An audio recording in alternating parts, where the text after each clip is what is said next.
Hello everyone, welcome to Study Capital YouTube platform. My name is Atul Mishra and I am your mentor for CUET PG English Entrance Examination. In this video, basically this is going to be the first video for CUET PG 2025 Entrance Examination, and as we are starting this new batch, first thing that you want to know is to analyze the syllabus. So you know that CUET PG Entrance syllabus they have provided in 2023 and they have made no changes in it. But when you look at the paper of 2023 and when you compare it with the 2024, there are certain changes that has happened, right? So in order to talk about what are the changes, what are the things that you can incorporate and how to actually look at the syllabus, this is the video that is important in that regard. So first, as you can see on the website, the syllabus that they have provided, they have made no changes in it. Even in the last year, the code for the subject was LAQP 01. And when you look at this paper, on the very surface level, you find few things that it is there is going to be 75 questions. Every question will be based on your subject domain, and then everything, every question is compulsory, and then paper will be in English because it is a English paper that we are dealing with it. Now look at the units that they have talked about, right? Very precisely they have talked about, like for example, the very first unit is history of English and Indian literatures, major authors, text, literary movements. Then the second unit is Indian writing in English, major authors, text including English translations, and then history. Same goes with literary terms, same goes with literary genres, comparative literature, literary criticism, and then awareness of current literary trends, events, and awards. Now when you read English literature in your graduation, the very first and that is very important unit in your syllabus is of British literature. So you read almost 4 semesters you have writers who from British literature, such as romantic literature, for example. So you have Wordsworth, Keats, Shelley, Byron. When you think about prose, you have Charles Lamb, De Quincey, and others writing. You read their poems in your syllabus, you read the text that they have written. For example, you have a novel, you have drama, you have all such things incorporated in your graduation syllabus that you read in your syllabuses in your respective universities. But there is no mention of British literature here, right? Just look at the first unit, for example. It is history of English as well as Indian literatures, and then there is another unit called Indian writing in English. So you can see it's not merely about those writers which have basically started writing in English, writers from India who started writing in English, but you need to read those writers who are writing in Indian literature as well. For example, the Hindi literature, right? There were few questions from Hindi literature, mainstream Hindi literature writers in your last CUET PG entrance examination. There were questions from regional literature. For example, there was, I can think of one children literature magazine that they have asked, called Sandesh, in your CUET PG 2024 entrance examination.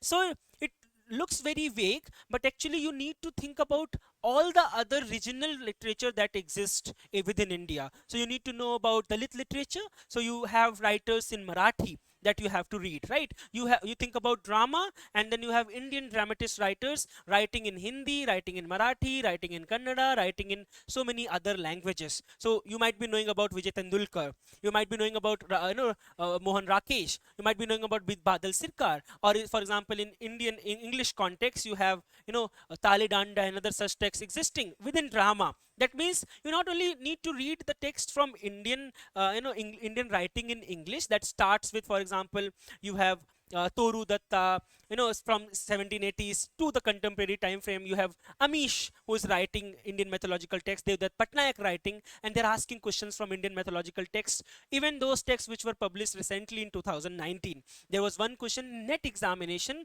based on writings that are coming in 2020, and that is exactly what they're incorporating in CUET PG entrance examination as well, right? So you need to be very aware about Indian writing in English, how English came into existence in India. For example, the history from 1600 to Macaulay in 1835 to use of English as a language in India today. So there's multiple acts that you need to remember. There are multiple writers who have talked about this particular thing, the use of English. We have provincializing Europe, for example. So how the epistemic violence took place, for example. So all those things are part of Indian writing in English. It's not merely, how English is introduced and then writers who are writing in English, their text and their works, the name of the authors. This is very shallow understanding of it. You need to remember the major authors. So if there was one question from Hindi literature in your last CUET PG 2024 entrance examination, it was not out of course. They have already mentioned here that history of English and Indian literatures. So Indian literatures are, you have Hindi literature, you have Odia literature, you have Bengali literature, and you all need to read major authors from there, major texts, and then literary movements. So for example, there is a term called commodity capitalism, right? Intermediaries. So you have Arundhati Roy writing about it for all the things that are taking place these, within India, for example, Narmada Bachao Abhiyan and all. And we have certain writers including Arundhati Roy, or we have, for example, Anuradha Roy from Bengal, who are writing about it in different languages. So you don't need to go into the depth, but very very basic understanding of the major text, major authors, and then the movements that are associated with those literature. So when you read Marathi literature, you should know about Black Panthers movement. When you read Odia literature, you should know about the first Odia Dalit text that recently came. So all those things are part of history of English and Indian literature. It's a very important unit, because you can so many people who have understanding about British literature or Indian literature in English. For example,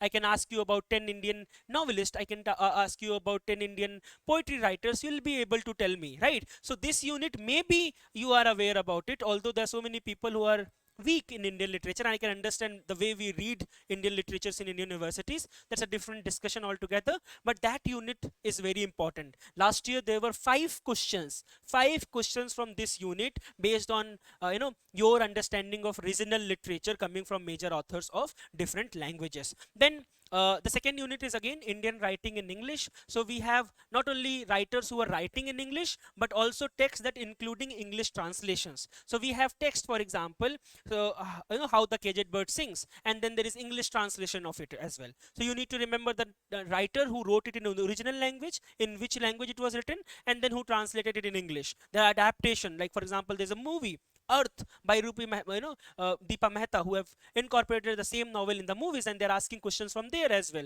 So those texts which were written in different languages, and but now they're part of they're translated into English. Nirasi Chaudhary, you can think of Indian dramatist, so many translations taking place these days, and you need to remember those things as well. The history of Indian writing in English, so how they, East India Company came, the acts that were there, the first English college in India, where it started, right? All those things, that aspect, along with Indian writing in English, the text, major important writers. So like you read British history, you have certain ages. Same way, when you will read the three important text in Indian context, for example, we only have three writers, MK Naik, Iyengar, and Malhotra. They have written text about Indian writing in English. When you will read the preface of all these three texts and combined all together, you will find that there is a lineage that you can take. So there is a time in India called the Renaissance, right? The Gandhian influence, the 1960s, the psychological study, as well as the 1980s son of what you call Salman Rushdie. So you can create that ages within India as well, and that is why the history part, the acts that are coming, filtration theory by Macaulay, for example, introduction of English in the very beginning, and then the Sanskrit college and the role of Indian English missionaries, everything is important for your examination. There was one question based on introduction of English in India in your last entrance examination. Now, the third unit is literary terms. You can see that they have provided around 20 terms directly, but it's not enough, right? For example, if you see allegory, so you have so many examples which are part of allegorical text. It starts with Middle Ages. You have Chaucer writing. You have, for example, Boccaccio, who did that in the past. You have so many other examples in contemporary notions. You have so many allegories. Fable is associated with it. That means there is one term, but there are multiple literary examples, and there are multiple terms which are very similar to allegory. Same goes with ballad. There was one question related to the definition of ballad in your last examination. Now when you'll go and read M.H. Ibrahim's, for example, and look at the entry of ode, in the ode there is mentioned that ode is a form of lyric poetry. Then you'll think about, then what is lyric poetry? Then when you go back and when you read lyric poetry, you will find it's also mentioned that it's form, poem that is written in form of, for example, there is a use of music, harmony, and all those things. Then you'll think about, okay, then what is mask? That means one term that is written here will take you to three or four or probably five different terms. So they have only talked about some of, few of them, but they lead you to different terms. You read blank verse, so it's not, free verse is there, uh, other verses form that you can find. But within blank verse, it's not merely what is blank verse and examples of blank verse. Think about the representation of blank verse in literature. You have Samuel Johnson, who said blank verse is a verse only to I. He criticized Milton's use of blank verse. He criticized Pindari code. He criticized, so many other things as well, right? How he favored Paradise Lost, but he criticized Lycidas because of his, form. So there is so many arguments based on blank verse. When you read Ben Jonson, for example, Ben Jonson talking about Marlowe, he said Marlowe's mighty line, talking about blank verse. You have so many literary examples which are part of blank verse. The, especially the argument about rhyme. I was talking about it in our class today as well. So we have writers beginning from Renaissance to contemporary time frame, and they are talking about whether we should use rhyme or not. So you will find the use, argument about blank verse in Essay of Dramatic Poesy by Dryden. You have the same argument about rhyme in Defense of Poesy by Philip Sidney. You have the same argument in Shelley as well. So not just the understanding and definition and example, but the representation of these things within literature. I'm trying to say that this is a very, basic thing that they have written here, but there is so much that you can explore within blank verse. For example, the comedy. Now you can consider comedy as a genre as well as comedy as a literary term. So if you see it as a literary term, that's very basic, that comedy is, you can define it in terms of what kind of drama it is. But think about in literary criticism, we have Aristotle, who has said something about comedy, right? When you'll see the division of arts in terms of medium, object and manner, and he says, characters, those characters who are less than real are part of comedy. Then there are multiple types of comedy: comedy of humors, comedy of manners, contemporary comedy, and then the drama, and how comedies have evolved throughout. So there's so much that you can actually associate with it. There is dissociation of sensibility, so there is unification of sensibility, right? Those terms that we find in T.S. Eliot's essay called The Metaphysical Poet. So what is metaphysical poet? Who started it? We have Dryden, who said he affects the metaphysics. Then we have Samuel Johnson. He said heterogeneous ideas are yoked together by violence. And then T.S. Eliot, who responded that there is no violence associated with it. Maybe you're not able to understand what I'm saying here. You don't know exactly what these lines are, but and that is why this is important, because the literal understanding of dissociation of sensibility is that your emotions are not merged with your thought. But this is exactly not what they are going to ask. There's so much embedded in this term that you need to remember. Same goes with dramatic monologue. So you have interior monologue, you have aside, you have soliloquy. Sub एक दूसरे से related है. So you need to know ki how it's different from all other terms that you can find. LZ, enlightenment. Now enlightenment is a very basic term, right? You can talk about the age of neoclassicism and the role of enlightenment there. But you also have culture studies. You also have literary theories. If you read Adorno and Horkheimer, they wrote enlightenment as mass deceptive. So what is the role of it? How it has fooled us so much there. And I can talk about any term, and you'll find fancy and imagination. So you can think of Coleridge here. You can think of imitation, and there is Plato. Then there is Aristotle, there is I.A. Richards, there is F.R. Lewis, and all have talked about the role of imagination. Coleridge on imagination is a text written by I.A. Richards. So you'll find that what are their arguments, why it is important for us to remember. Intentional fallacy, you have effective fallacy, you have pathetic fallacy, you have historical and personal fallacies, but they've only mentioned intentional fallacy. So that is, that shows that you need to read more on it. There's motive, there's ode, I have just talked about it. So there is Horatian ode, there is Covellinian ode, there is Pindari ode. Just read the entry that is available in M.H. Abrams, and you'll find there are multiple things that they're asking you to see. See more is there that you have to incorporate. And it goes on with every such thing. So there's just mention of figure of speech. You can think of more than 100 figure of speech that are important for your examination. Soliloquy, sonnet, and then think of sonnet. So there's a rich history. Petrarch, then English sonnet, Shakespearean sonnet, how word sonnets are different from wit, and then example, sonnet sequence, everything is part of sonnet. Same goes with tragedy. Anything that can be a part of tragedy is a part of your syllabus. So there are multiple types of tragedies, right, that you need to remember. Now think about this genre. So they have not mentioned British literature as part of your unit, but they have talked about literary genres. So you have, for example, novel. Novel started in 18th century. You have four pillars of novels, right?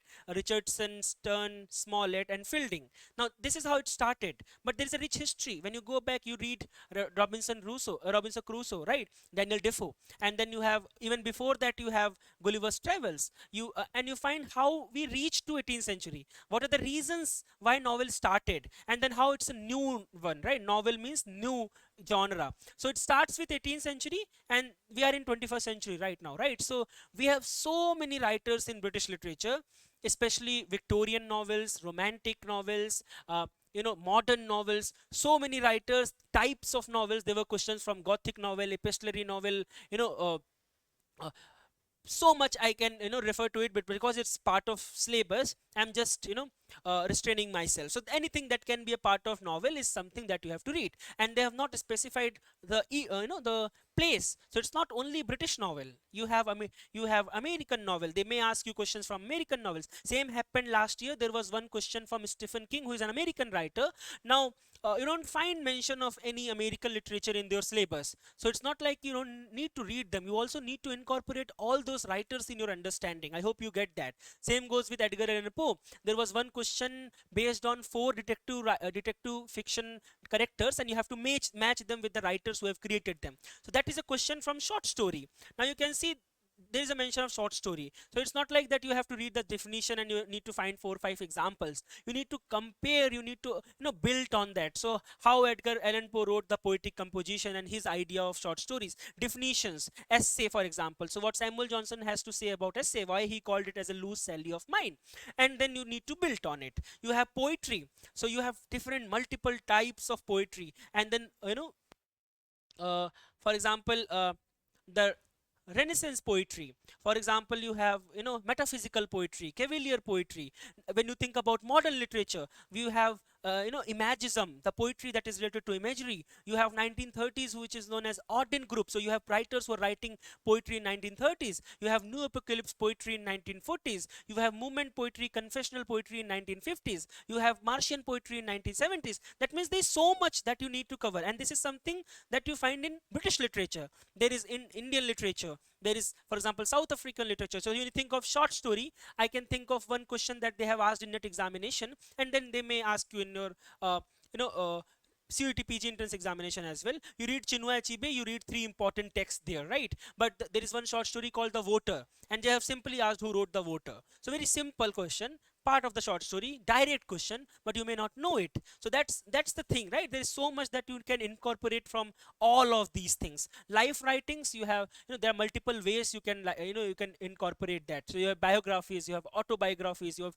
autopathographies. So multiple things that can be a part of it. Genre, fiction, non-fiction, prose, uh, epic, travelogue, science fiction, and then look at this term, etc.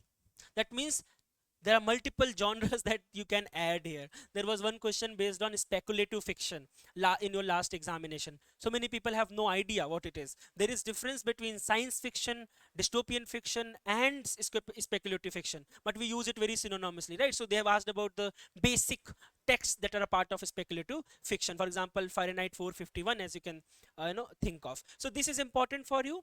Then very important unit for this year, that is comparative and translation studies. Before last entrance examination, in last upcoming two entrance exam, basically the previous two entrance examination, they were asking about the translation studies as methodology, like as a study. So you have certain theorists who have talked about it. You have Susan Bassnett. You have, for example, certain things that you need to remember, types of translation, and also how Dryden was translating, and then how what happened in 18th century when Pope started doing that, editions, right? Shakespearean editions. Baudelaire came up with the family Shakespeare in 1818.